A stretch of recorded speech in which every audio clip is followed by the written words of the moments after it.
Hi, harka fuunee akkam jirtu hordoftoota Oromoo ko chaanaalii arrasumoo viidiyoo biraa qabadhee gara keessanitti dhufeera. Viidiyoon koo har'aa maal ta'a? Kennettoo yookaan immoo Qeribo isa jedhamu akkan anitti beekutti kennettoo jennee waamna. Garbuurraa kan hojjetamu dhugaatiidhaaf kan ta'u jechuudha. Amma ayyaanni fuula keenya dura jira gatii ta'ee fi ayyaanaafis haalota garaagaraa qophii qabnu irratti dhiyeeffannee dhuguu kan dandeenyudha jechuudha. Isa qabadheen gara keessanitti dhufee video kana akkasii jaallattan abdii guddaa qaba. Video kana ilaaltanii naaf fixan like, share, subscribe gochuu hin dagatina. Egaa arma garma hojii isaatiitti darbina. Maal faana barbaachisaa isa as kaawwadheera isa tooran isinii naqa. Wantooti nu barbaachisanii maalidha isa jennuuf immoo kuni garbuu akka gaariitti akaa'amee gubateedha. Ani iddoon jiru kana akaa'uudhaa fi gatii naan mijanneef suuqii marraa akaa'amaa isaan bitadhee kun akkuma isin argitanii akka gaariitti agaame kan gubateedha jechuudha. Biyyattiin na koofna turre asitti naan mijatu bakkisaa. Kanaafi kan akkasitti akaa'amee gubate isaa bitadheera. Lammaffaa irratti maalidha? Dammana barbaachisaa. Akkuma fedha keessanii sukkaaraanis kan hojjetan jiru. Angaruu dammaanan hojjetadha wanta ta'eef dammana barbaachisaa. As biratti qimamii shaayiidha kuni. Qimamii shaayii xiqqoo ishee ammuma danfistaniif baay'ee xinnoosee urgaa'uma dhandhama gaarii akka nu dhageessisuuf jechaadha. Loomiinis immoo kunoo as biraan qaba. Loomiinis na barbaachisaa. Loomiinis immoo akka garaa keenya nu boqoqsinee fi kan itti godhannudha. As biraan immoo burtukaaniin qaba. Burtukaaniinis immoo itti godhanna akkasitti babbaqassinee irra keessatti itti cuunfina jechuudha. Burtukaanii tokkorraa garuu haala kanaanii gogaasaa irraa baafadheera burtukaanii tokkorraa jechaadha. Maaliin godha kunis yeroo danfu sana gaafan itti nannaqu isiniin agarsiisa. Kunis irra keessatti naqattu akkuma inni dhandhama gaarii afaan keenya irratti fidu taasisa. Egaa warroota kanaanidha kaniin ani mana koo keessatti kennettoo hojjetadhu jechuudha. Amma garuma hojii isaatiitti darbina. Anuma faana jira. Asirratti immoo akkuma isinitti mul'atu bishaan irra kaa'adheera jechuudha. Bishaan keessan bishaanuma qabbanaa irra kaa'adha. Yeroo bishaan boombaa keessaa buufattanii bishaan ho'aa hin godhina. Amma isa irra kaawwadheera jechuudha. Bishaan koo eegan irra gaadhe booda maalan godhaa? Garbuu koo bishaanuma kanatti naqaa jechaadha.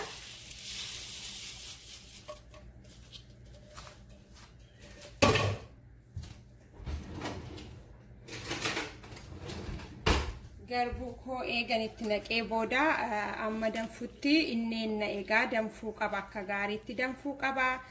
Amma kennettoo keenya danfisuu jalqabne jechuudha. Gaafa danfu immoo deebi'een isinitti agarsiisa. Anuma faana tura.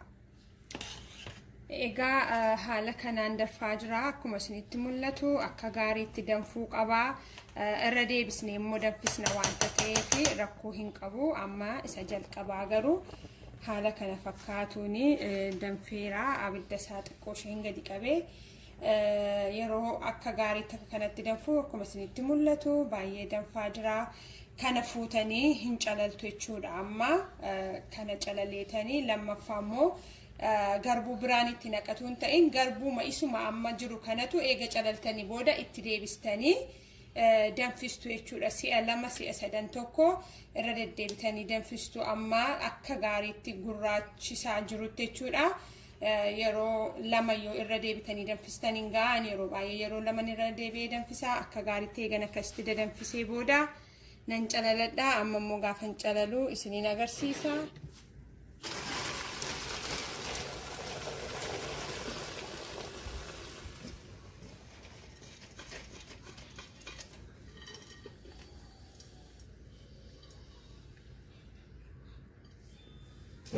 Isuma kana akkuma isinitti mul'atu amma distii kootti ndeeffadha jechuudha.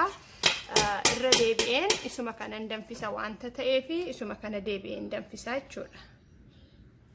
Kunoo ammas immoo haaraa bishaanitti naqee irra kaawwadheera jechuudha. Ibidda kootti qabsiiseera. Kun immoo deebi'ee akka silaatti akka gaariitti gaafa danfu akka silaattiin calaladha. Eegan jalaladhee booda wantoota itti naqu akkamittiin itti naqaa isanis isinitti agarsiisa jechuudha. Anuma faana tura.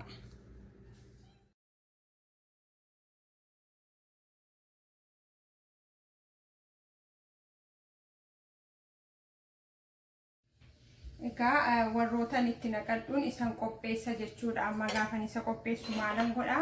Burtukaanii qola burtukaanii sila akkasitti baafadhee akkasii kanatti naqaa. Asitti akkasii salphatuufin kanatti godhaa jira. Asitti immoo akkuma isinitti arginu shaayii qabanii keenya kanumatti godha. Damma silaa qopheeffadhe egaa amma maalan godhachuudha.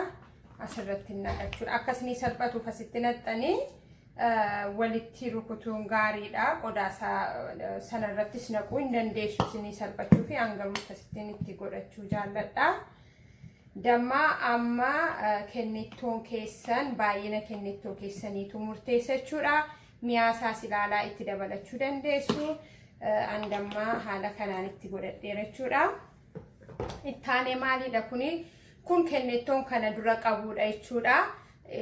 Kanin irraa dhugame akka irshootti hambifadheera jechuudha. Ani waan biraa itti naqu kana duwwaan itti naqa jechuudha. Irshoo daabbooti. Irshoo daabboo maankiyaa tokko yookaan lama itti godhachuu dandeessu akkasii danfisuu fi yoo jalqaba keessan ta'e hangaruu irshoo daabboo hin gargaaramu jechuudha.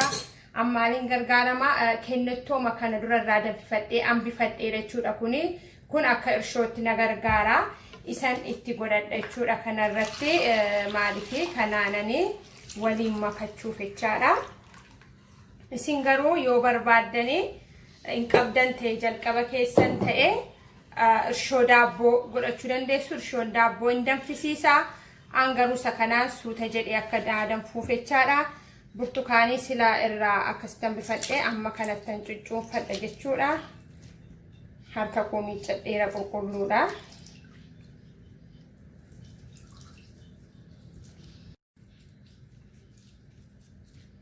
Burtukaanii koo eegan akkasitti godhee booda dhumarratti immoo maaltu naafaa loomii sila qopheeffadhe kunoo kanatti isasi akkas gootanii eegatti cuunfitanii booda keessuma buustu. Akka garaa hin bokossineef loomiin baay'ee gaariidha. Eega akkas gootanii booda akka kana gootanii sochoofattu. Ani dammaanan hojjedhe akkuma isinitti himee sukkaaraanis hin danda'ama. Sukkaaraan godhachuu dandeessu. Akkasitti xuruutti sochoofannee damma keenya qabamii keenya wal geessisnee booda maal goona jechuudha. Kennettoo koo danfifadheetti.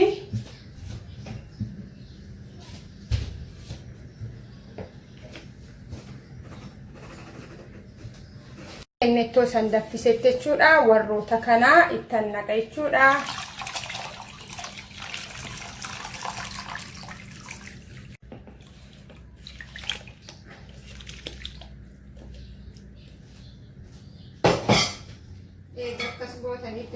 Booda waan ittiin sochoofattaniin akkasitti wal geessistu jechuudha.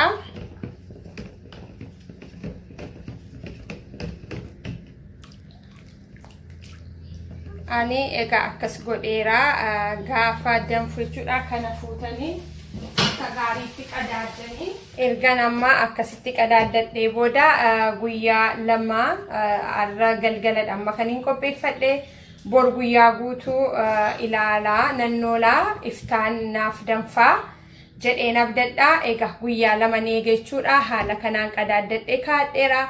Irshoo daabboo itti goonee garuu guyyaa tokkoon danfuu danda'a jechuudha. Amma haaluma kanarratti irshoo daabbootiin ituun godheeti bor ganamayyuu danfuu danda'a jechuudha. Irshoon daabboo dafee danfisaa. Garuu angatiin hin barbaannee fi isa sanaan hin godhadha gatiteef guyyaa lama naa ture jechuudha. Guyyaa lama booda garuu hin danfaa. yeroo dafummoo isinittan deebi'a anuma faantra egaa arra kennettoon koo guyyaa sadaffaasaati guyyaa sadaffaasaatti egaa naa qaqqabeera akka isinitti mul'atu kunoo akka gaariitti danfeera jechuudha yeroo dafu isin beeksisaa tokko fooliin isaas isin beeksisaa akkuma isinitti mul'atu immoo danfaa jira kunoo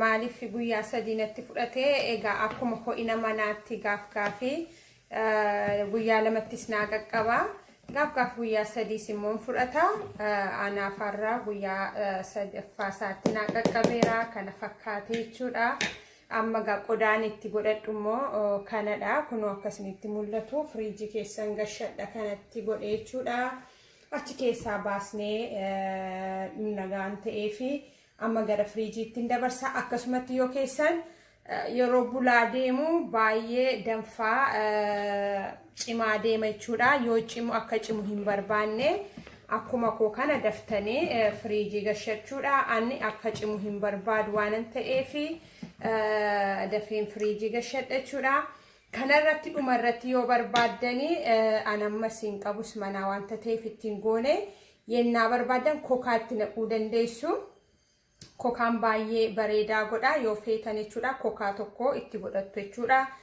kana calaleetan isinitti agarsiisaa kennettoon haala kanaan qophaa'a jechuudha calaleen isinitti deebi'a nama faana tura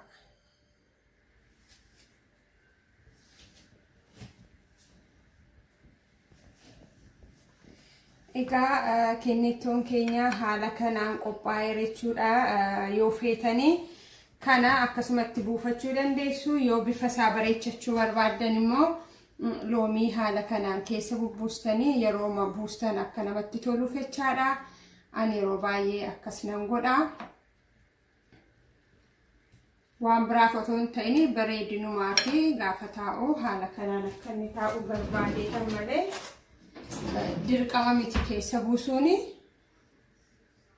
yeroo kanatti jechuudha haala kanaan gaafa taa'u garuu ijaaf namatti tola kanaaf jechaan godha egaa buuseen immoo isinitti agarsiisa